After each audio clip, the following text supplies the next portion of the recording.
Hi, this is Steve Rowe from Rowe Productions, Mortification and One Rowe Vision, and I'm doing my favourite thing at the moment, drinking coffee and listening to records.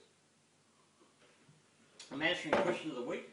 It's Friday the 19th of August 2011, and the question comes from Jamie Roberts from Australia. And he said, "Howdy bro, here's a bit of a curly one for you. As a born-again Christian, where does one draw the line between metal and faith? There are three bands in particular that I have trouble listening to: Slayer, Choir and King Diamond.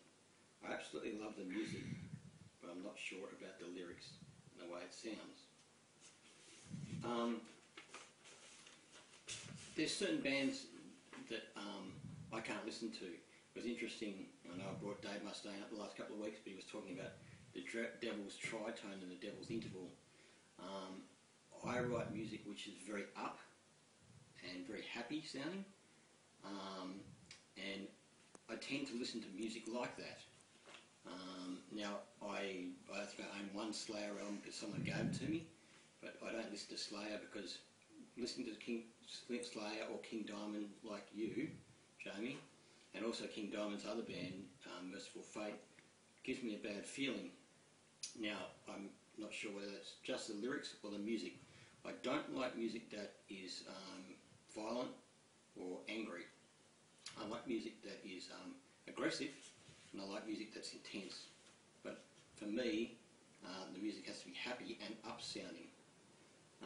One thing that we have, of course, in relationship to this is, with King Diamond, he is the best singer of falsetto, singing very, very high in metal music. And there was a guy called Guy Ritter in the original Tourniquet lineup.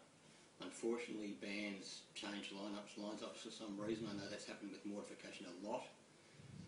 And for some reason, Guy Ritter only lasted the first two albums in Tourniquet.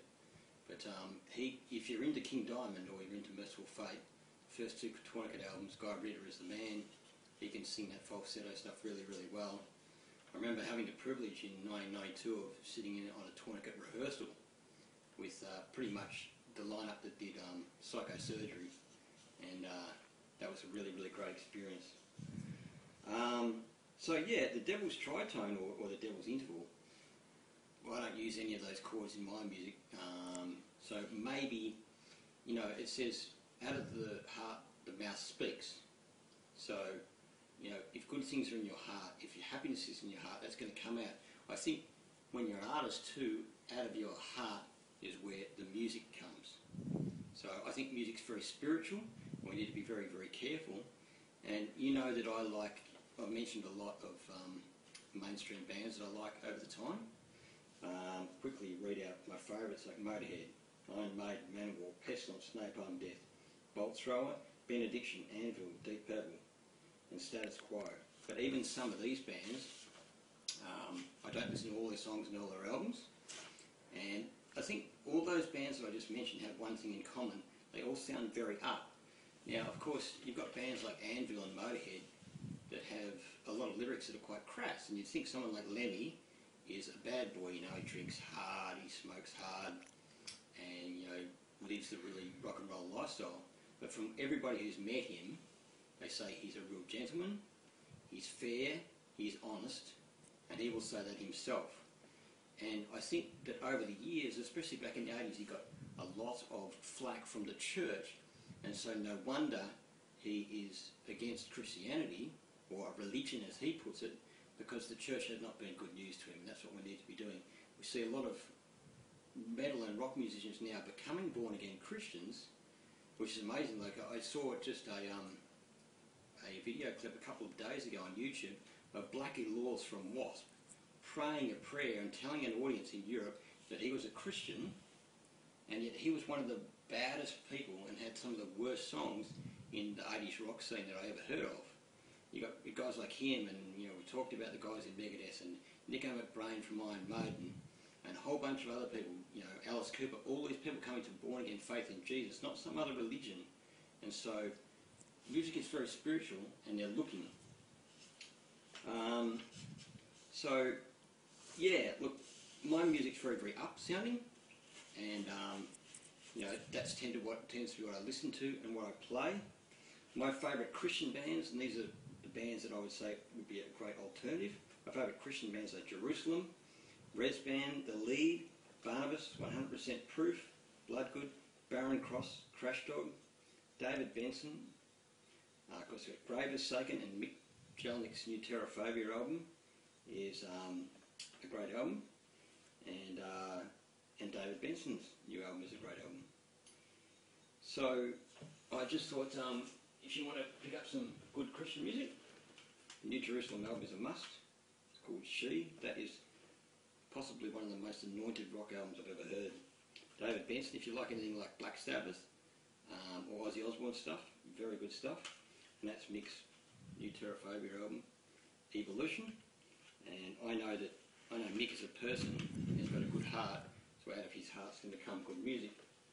And I'm just going to finish off with, I just got sent by my good friend Brian Terrell, or Brian Bishop, whatever he's called over in America, this Christian punk band, FBS. I've got a t-shirt as well, FBS.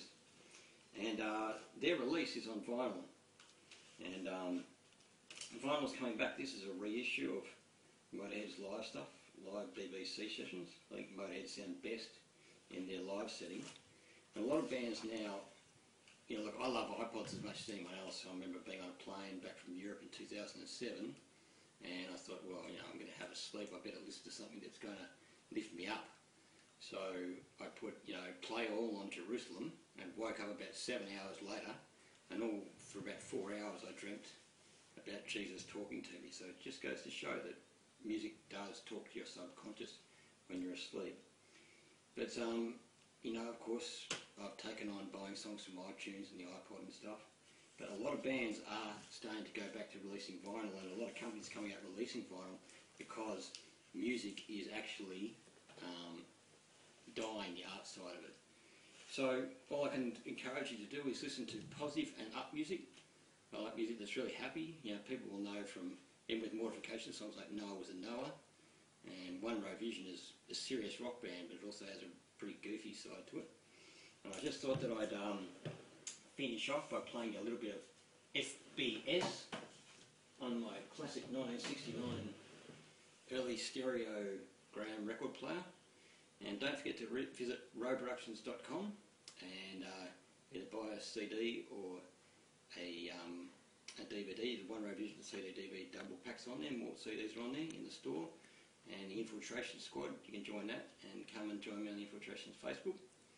And I'm just going to put my brand new FBS record on for you on this classic old stereo. And see if we get this going. And we're going back and we're listening to some vinyl, and maybe music is going back to the old days.